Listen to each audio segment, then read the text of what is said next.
Assalamualaikum warahmatullahi wabarakatuh. Kembali lagi dengan saya Muhammad Sulwanuddin dalam mata kuliah pengantar ilmu hukum. Apa itu pengantar ilmu? Yaitu fondasi dasar dalam memahami beberapa aspek yang terkait dengan ilmu hukum.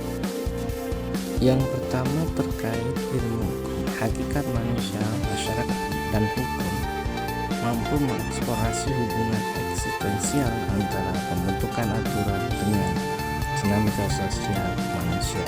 Jadi dalam pembuatan hukum itu harus mengacu pada acuan dan membahas tentang hakikat manusia, masyarakat, dan saling berkaitan di antara tiga komponen tersebut. Memang dalam pembuatan hukum itu ada beberapa yang harus terikat dan perlu diperhatikan agar nanti dalam pembuatan hukum tidak menjadi masalah dan ruang lingkup. Kalau ilmu hukum itu secara umum masih secara universal, masih umum dan perlu memahami sub-sub cabang dari hukum.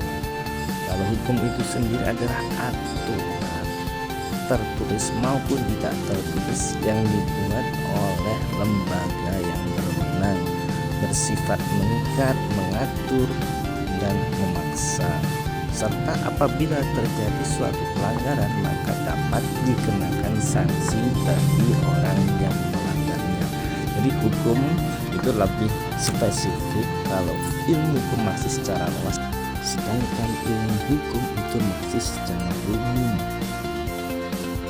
Setelah ruang lingkup kita berlanjut ke sumber hukum formal.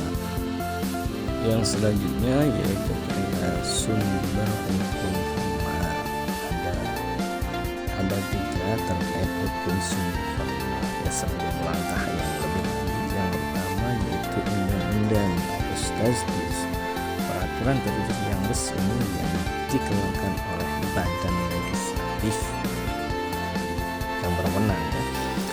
Yang kedua yaitu kebiasaan masyarakat yang berulang-ulang dan dipandang sebagai kewajiban normatif, yaitu perilaku manusia yang bisa dianggap sebuah hukum dijadikan pedoman dalam bermasyarakat. Yang ketiga yaitu jurisprudensi, yaitu putusan hakim terdahulu atau putusan tokoh terdahulu yang dijadikan rujukan dalam menangani kasus sejenis.